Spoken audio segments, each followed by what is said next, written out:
Il y a 3 ans et demi, j'ai découvert Notion et j'ai voulu mettre toute ma vie à l'intérieur. J'ai commencé à mettre les codes des interphones de mes amis, j'ai construit une liste de courses et puis j'ai construit une to-do list vraiment toute simple à la base. Cette to-do list, c'est la même que j'utilise aujourd'hui, 3 ans et demi plus tard, mais j'ai ajouté des fonctionnalités, des chronomètres, de la gestion de projet et même un système de productivité pour voir à quel point je suis productif semaine après semaine. Je vous propose de reconstruire ensemble cette to-do list de A à Z. Quand j'ai créé pour la première fois ma base de données pour le travail, j'ai commencé par quelque chose de très très simple. Donc j'ai ouvert une base de données pleine page, elle était toute vide. Il y avait juste une colonne qui s'appelait sans titre et je l'ai renommée nom.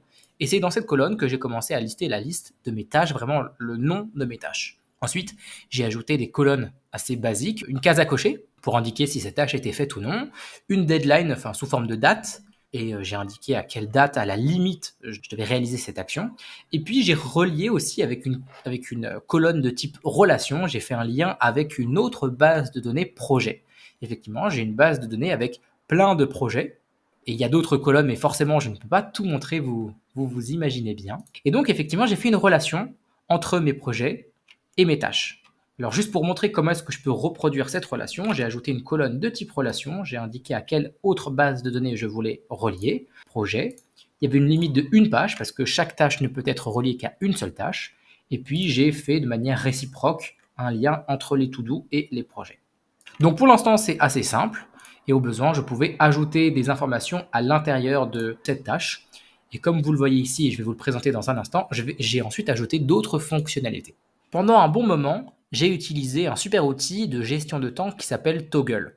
C'est un outil de time tracking, c'est-à-dire que vous allez indiquer sur quelle tâche vous allez commencer à travailler, vous lancez le chronomètre, et quand vous avez fini de travailler sur cette tâche, vous finissez le chronomètre et vous voyez à la fin de la semaine, vous voyez votre calendrier de temps travaillé, et vous avez des temps par jour, par semaine, par an, etc. C'est super bien fait. Maintenant, même si c'est génial, ça me faisait faire de la double saisie entre Toggle et Notion, et moi, je voulais avoir tout centralisé dans Notion, forcément. Pouvoir voir au même endroit que mes tâches le temps passé à travailler. Donc, je vous montre comment est-ce que j'ai ajouté cette fonctionnalité dans chacune de mes tâches dans Notion. En repartant de ma base de données assez traditionnelle avec les 4 colonnes jusqu'au projet, j'ai rajouté juste 3 colonnes supplémentaires. Une colonne de type date dans laquelle j'indique à quel moment je commence ma tâche, une deuxième colonne de type date dans laquelle j'indique à quel moment je finis ma tâche, et une dernière colonne de type formule qui fait effectivement la différence, date between, entre la fin de ma tâche et le début de ma tâche. Et après,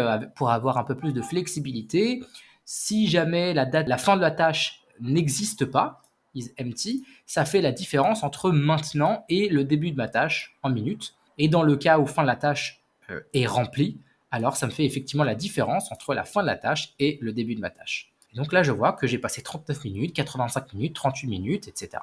Et puis une dernière chose au sujet des chronomètres, c'est que j'ai aussi rajouté une automatisation interne dans Notion. Alors j'avoue que j'ai trouvé très peu d'utilité à cette fonctionnalité d'automatisation dans Notion. Moi j'utilise un autre outil d'automatisation qui s'appelle Make. Mais dans ce cas-là, j'ai réussi à internaliser avec des automatisations de Notion.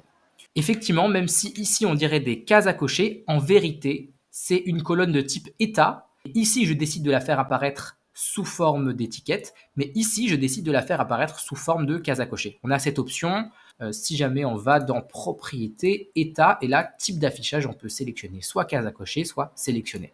C'est le petit trick déjà que je vous montre. Pour revenir à ces automatisations, j'ai fait un truc super simple. Quand je démarre une tâche, c'est-à-dire quand je passe cette tâche en cours, il y a une première automatisation qui va se lancer et qui va détecter qu'une tâche est en cours.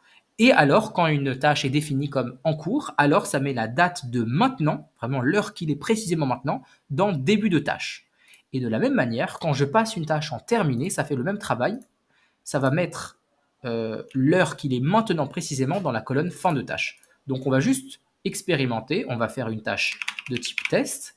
Et maintenant, je vais la mettre en cours et il y a une automatisation qui va, mettre l'heure qu'il est précisément maintenant dans le début de tâche. Et de la même manière, si je mets en terminé, fin de tâche va s'ajouter automatiquement. Voilà, c'est une petite manière d'utiliser les automatisations de Notion. Quand je travaille, j'ai envie de savoir précisément à quel point je suis productif. J'ai pas envie de savoir uniquement le temps que je passe à travailler. C'est aussi parce que je valorise beaucoup plus les personnes qui travaillent sur des courtes périodes et qui sont efficaces que des gens qui font de grandes amplitudes horaires. D'ailleurs, en général, les gens qui font des grandes amplitudes horaires, ils se la pètent, donc non merci. Du coup, j'ai ajouté à ma to-do list un système de crédit. Pour chaque tâche, j'attribue 1 à 3 points à 3 critères, la valeur, l'effort et le temps passé sur chaque tâche. Et la moyenne de tout ça me donne un certain nombre de crédits qui indiquent un peu la charge de travail de cette tâche. On en arrive à un élément essentiel, c'est vraiment la fonctionnalité dont je suis le plus fier peut-être dans tout mon Notion, c'est d'avoir réfléchi à comment moi je fonctionne. Moi je n'ai pas envie, comme je l'ai dit, de regarder juste le temps, j'ai envie de regarder quelle charge chaque tâche représente. Et pour moi, une tâche doit représenter une charge selon 3 critères, donc la valeur, l'effort et le temps. Et donc pour symboliser cela dans chaque tâche, j'ai créé encore des colonnes en plus. Donc tout simplement, j'ai créé une colonne de type valeur. Donc c'est une colonne de type select, une colonne de type sélection en français. Et j'ai créé 3 options, 1 $, 2 $, 3 $. Ça indique à quel point cette tâche représente de la valeur, apporte quelque chose à mon business. De la même manière, j'ai créé une autre colonne de type effort. Et là, je vais marquer 1 muscle, 2 muscles ou 3 muscles avec des petits jeux de couleurs et d'emojis pour montrer à quel point c'est difficile cette tâche, ça me demande de l'énergie. Et effectivement, le temps rentre quand même en compte avec un chronomètre, 2 ou 3 chronomètres, et c'est le même système de couleurs. Et à la fin, j'ai une formule qui va en gros, je l'ai un peu bidouillé, mais qui fait la moyenne de tout ça. C'est-à-dire que là, il y a 1 de valeur, 2 d'effort, 1 de temps, donc en moyenne, ça me fait 1, sur un total de 9 au total. Alors pour regarder un petit peu plus dans le détail cette formule, elle peut faire peur, mais on va essayer de la décortiquer ensemble. Alors d'abord, j'utilise la fonction let's qui permet de déclarer plusieurs variables. Si je voulais déclarer une seule variable, j'aurais mis let. Et donc d'abord, je vais déclarer la variable valeur. Donc tout simplement, s'il y a 1 $, eh ben, ça fait 1, s'il y a 2 $, ça fait 2, sinon ça fait 3. De la même manière, je le fais pour l'effort. S'il y a 1 muscle, ça fait 1, s'il y a 2 muscles, ça fait 2, sinon ça fait 3. Et pareil pour le temps. Et ensuite, je fais un système très approximatif de moyenne. Alors je le fais à ma sauce, hein, mais voilà. Si la variable effort plus la variable temps plus la variable valeur, ça fait 3 ou ça fait 4, alors crédit me ressort la valeur 1. Sinon, si ça fait 5 ou 6, ça me fait 2. Et dans l'autre cas, ça me montre 3 crédits, 3 points de charge. Moi, c'est comme ça que j'ai appelé ça. J'ai appelé ça crédit. Et une dernière chose, c'est que Notion comprend bien que cette formule me ressort systématiquement des nombres, donc il me propose de présenter le résultat de cette formule sous forme de nombres. Et maintenant, je vais pouvoir jouer avec les options de Notion, notamment en termes d'affichage. Je pourrais très bien aussi le présenter sous forme d'anneau, sous forme de nombres purs. Non, effectivement, moi je préfère jouer juste avec des barres, c'est très parlant pour moi. Maintenant que j'ai ce système de temps passé et de crédit, je peux du coup faire la somme dans une vue spécifique de temps passé et de crédit. Du coup, typiquement pour cette somme, je vais voir le nombre de crédits et de charges de travail effectuées sur le mois. Et donc, je mets un filtre pour dire montre-moi seulement les tâches qui sont terminées. Et comme ça, pour cette colonne, pour chaque colonne, je peux faire une opération, par exemple la somme. Donc, je vois que pour le mois d'avril, j'ai travaillé 6400 minutes à peu près, ce qui fait 2 têtes, 106 heures, mais 2 têtes. Et de la même manière, je peux regarder les crédits effectués, j'en ai fait 123. Et moi, je sais que dans mon fonctionnement de productivité, de manière un peu intuitive, il faut le dire, tant que j'ai plus de crédits travaillés que d'heures passées à travailler, c'est que, selon moi, j'ai été plutôt productif. Là, j'ai 123 crédits pour 106 heures, donc ça va, j'ai été plutôt productif.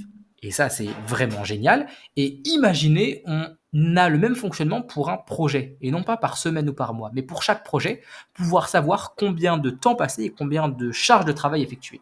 Pour chaque tâche, je rappelle que j'ai une relation qui se fait pour un projet, c'est-à-dire que Debug WeWeb est relié au projet ERP pour Univers 360, ou alors Présence Slack No Code France est relié au projet Business Development No Code. Et maintenant, si j'ouvre le projet Business Development No Code, je peux voir toutes les tâches qui sont reliées, les 380 de plus. Et à partir de là, je peux aussi, maintenant que la relation est faite, jouer avec des roll-up, c'est-à-dire une manière de calculer à partir de toutes les tâches reliées, de toutes les lignes reliées, faire une opération, par exemple, disons la somme de tous les crédits pour les tâches reliées. Donc je vois que pour ce projet, j'ai 572 crédits reliés. C'est vraiment beaucoup. Pour 94 heures passées. Et je peux le voir pour littéralement tous mes projets. Et comme ça, quand je facture un client et que je le facture par exemple pour 200 heures passées à travailler, je peux directement voir combien de temps j'ai passé à travailler. Si jamais je dépasse, eh bien, je peux lui dire, voilà, on est arrivé au bout des heures et maintenant, je vais devoir te demander une rallonge. Donc voilà, c'est un exemple de, je trouve, une très bonne manière de gérer et de centraliser toutes ces tâches et ces projets pour avoir une vision claire de là où on en est pour chaque projet. Voilà comment j'ai construit cette to-do list qui je trouvais un peu plus humaine et surtout qui est très alignée avec mon fonctionnement.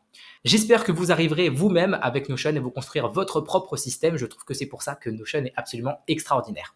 En tous les cas, si vous avez appris des choses avec cette vidéo, n'hésitez pas à mettre un like et un petit commentaire. Ça aide à la visibilité de cette vidéo. N'oubliez pas aussi de vous abonner pour toujours voir des vidéos plus sympathiques et enthousiastes.